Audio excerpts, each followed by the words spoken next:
Here in Britain, we are about to vote in a watershed referendum in which we're being asked to permanently hand over all our political power to people who've been wrong about everything so that they can rule over us like kings. Sound like a deal? It's not being presented to us in exactly those terms, of course, because we're being conned.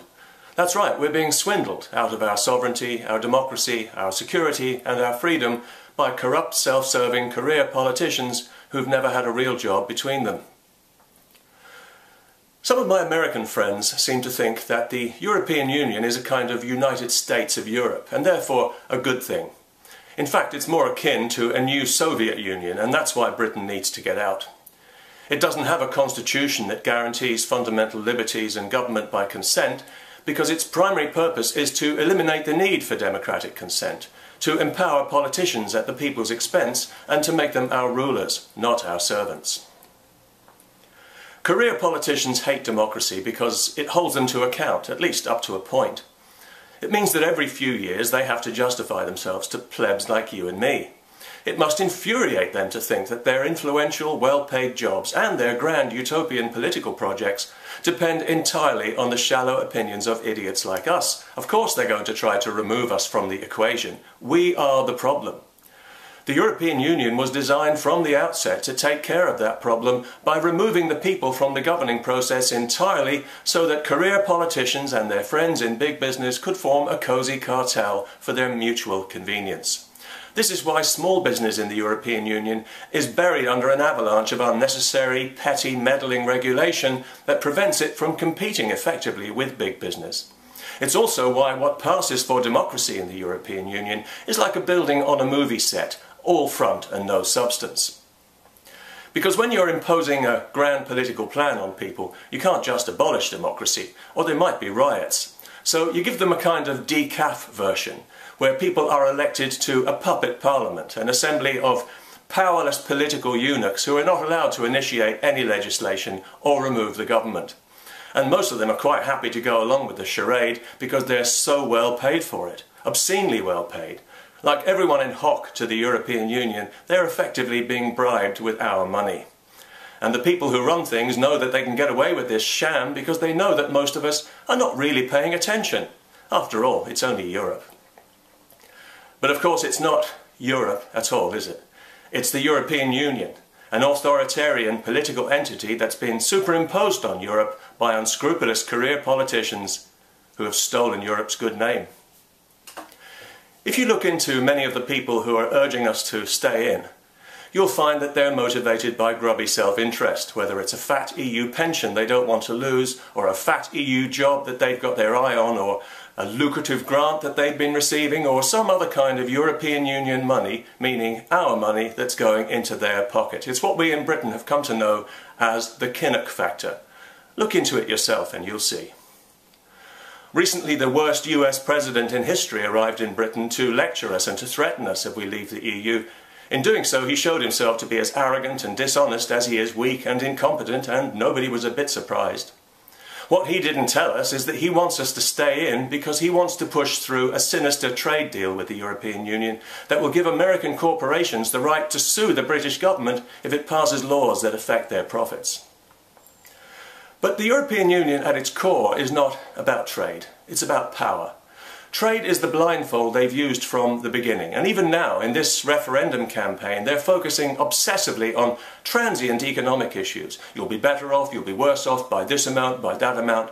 Who knows and who cares? But suddenly, everybody is a clairvoyant to deflect our attention away from the real question, which is, who makes the laws that we have to live by, and how accountable are they directly to us? That's all that matters in this referendum, because everything else flows from that. If you can't remove the people who govern you, you live in a dictatorship, however many fancy labels and buttons and bows they dress it all up in. We cannot remove the people who run the European Union, no matter what they do, so they do what they want. They remove elected governments whose policies they don't approve of. They overturn and ignore democratic ballots whose results they don't like. They break their own rules whenever it suits them, with absolute impunity. And their fantasy currency has impoverished a whole generation in southern Europe, where youth unemployment is now 50%. Everything they've touched has been a disaster. They couldn't have done a worse job if they purposely set out to screw things up. And we want to give these people even more power? Are we insane? They meddled in Ukraine and got Putin's attention.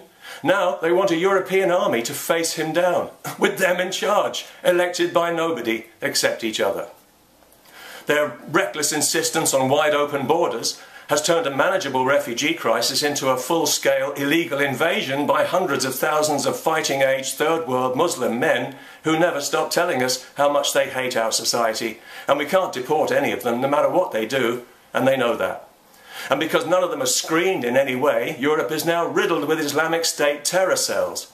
And everybody knows it's only a matter of time before the next massacre. The two countries that have opened their doors most widely, Sweden and Germany, are now plagued by an epidemic of migrant rape and sexual assault, while the police and the media do their best to cover it up. Soon all those men will have EU passports, and then they can come here and terrorise British women. And there's nothing that our miserable excuse for a government can do about it, because they've sold out our sovereignty to a bunch of unelected bureaucrats who don't have to care what we think about anything, because we've been left high and dry with no means of making them care. Why would free people ever sign up to an arrangement like that unless they were conned into it? And we were royally conned when we voted years ago for what we thought was a common market, what we thought was just a trading bloc. They swore up and down it would never develop into this kind of overarching, power-hungry political monster that now threatens our security and our freedom. We were conned back then, and we're being conned now. This is a long-con political coup that has taken decades to set up, and with this referendum, we are the mark who is just about to hand over their life savings. So maybe you're one of the people who hasn't quite decided yet how you're going to vote. But you think you might vote to stay in because it sounds more inclusive to be in than to be out, and you can't really be bothered to investigate any further because, well, it's only Europe. Plus, you are a bit worried about what might happen if we leave, not that you really understand what it means, because you can't be bothered to find out. Well, don't worry, you're not alone. There are millions of people like you who are not paying attention, and you are the ones they're relying on to push this criminal scam through. They're hoping that you'll vote to stay in because you won't know what you're signing away and how permanent it is until it's too late. So if you don't usually engage with politics, God knows I don't blame you. But this is much more important than politics. This referendum is far more important than any general election that any of us have ever voted in or ever will vote in, and it deserves our serious attention. This is a moment in history that we have a responsibility to embrace, not just for ourselves, but for future generations, because the entire future direction of this country and of our society is now in our hands, maybe for the very last time. It's going to go in one of two very different directions, so how we vote here really matters. Do we want to live in a strong, free, independent country governed by laws to which the people have consented, or do we want to be a province of a federal dictatorship where we do what we're told by unelected bureaucrats? When you sweep away all the speculation and verbiage, that is the choice. If we vote to remain, it'll be like willingly walking into a cage. A nice big cage with blue skies and little birds singing in the trees, but the cage is locked and you're not getting out. Welcome to the post-democratic era. It's no big secret. They've talked about it for years. We can't say that we weren't warned, but we will, won't we? When it finally dawns on us what we've done, we'll say, well, we didn't know. It's not our fault. We weren't paying attention. We couldn't be bothered to find out what was at stake until it was too late. Don't blame us. But future generations will blame us, and rightly so, for selling out their birthright, their right to democratic self-determination. It's so basic, it's so fundamental, we might as well be selling out their right to clean water and fresh air.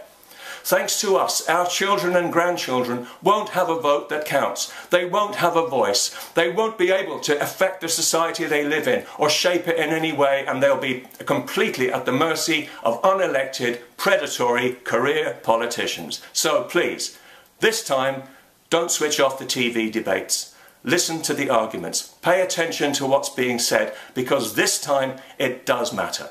And whatever you do, watch Brexit the movie online. I'll include a link below. I defy anyone to watch that and still want to remain in the European Union, which is why you won't see it on the BBC, as it sends the wrong message. It tells the truth. And please don't take my word for any of this. Find out for yourself what's at stake, but do it before you vote in the referendum, and then you won't get a nasty surprise when it's shoved into your face afterwards. Peace.